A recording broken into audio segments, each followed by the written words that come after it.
Hi అండి, అందరికీ నమస్తే. మేము గోపూజ చేసాము. ఆ వివరాలు చెప్తాను చూడండి.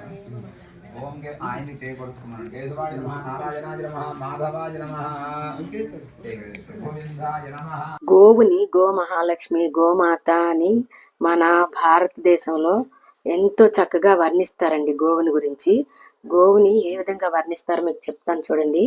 గోవు పాదాల్లో పితృదేవతలు ఉంటాయటండి. పిక్కలు పిడిగంటలు, అడుగు ఆకాశగంగలు, ముక్కోలు కొలుకు ముచ్చిన చిప్పలంటండి. కర్రి కర్రి ఏనుగు, పొదుపు పుండరీకాక్ష, సనికట్టు సప్తసాగరాలు, గోమయం శ్రీ మహాలక్ష్మి, పాలు పంచామృతం, తోక 90 కోటి ఋషులు, బొడ్డు పొన్న పువ్వు, కడుపు కైలాసం, కొమ్ములు కోటిగుళ్ళు, ముఖము దేష్టాదేవి, వెన్ను యమధర్మరాజు, ముక్కు సిరి, కళ్ళు కల్వరేకులు, చెవులు శంఖనాదం, నాలుక నారాయణ స్వరూపం, దంతములు దేవతలు, పళ్ళు పరమేశ్వరి, నోరు లోకనిధి.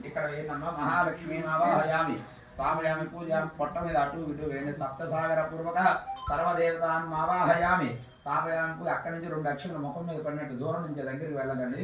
సర్వదేవతాన్ని ఆవాహయామి. స్థాపయామి పూజయామి. శ్రీమాత్రే నమః అంటూ మీరు 2 అక్షరాలు వేయండి బాబు. మీరు కుంకుమ పూజ చేయండి అమ్మ. ఇక్కడ ధ్యాయామి ఆవాహయామి. నువ్వు నాన్నగారి పక్కన మీరు పొడవ చూడు తగిలేస్తుంది. ధ్యాయామి 3 వేలతో వేయండి అమ్మ. ధ్యాయామి ఆవాహయామి. నవగ్రహ మహాసనార్థం అక్షతాం సమర్పయామి. పాదయోః పాద్యం సమర్పయామి. హస్తయోః అర్ఘ్యం సమర్పయామి. నికే ఆచమనీయం సమర్పయామి. నమః శంభవే జమయో భవే చ. నమః శంకరాయ జమయస్కరాయ చ. నమః శివాయ చ శివతరాయ చ.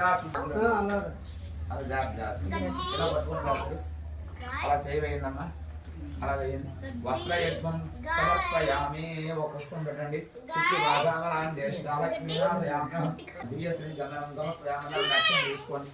మనసక్కా మమాకూతం రాధస్సత్యమసేమహి వసూనాకం లోకమనస్వే శ్రీ శ్రేతాంత ఆభరణార్థం అక్షతై పూజయామి. మీరిద్దరూ కుంకుమ పూజ చేయండి.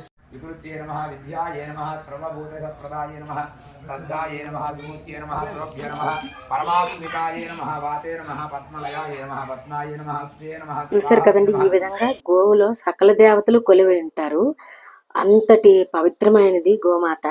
అంతేకాదండి, మనకి తల్లిపాలు లేని పిల్లలకి గోవు తాలూకు పాలు అమృతంలాగా పనిచేస్తాయి. అట్లాగే గోమయాన్ని ఎన్నో అనారోగ్యాలకి ఔషధంగా ఉపయోగిస్తారు. ఇంటిని శుద్ధి చేసుకుందుకు ఉపయోగిస్తారు.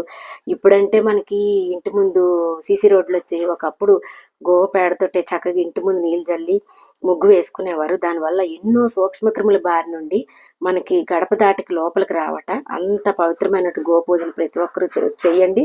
ఈ వీడియో చూసిన వాళ్ళందరికీ ధన్యవాదాలు.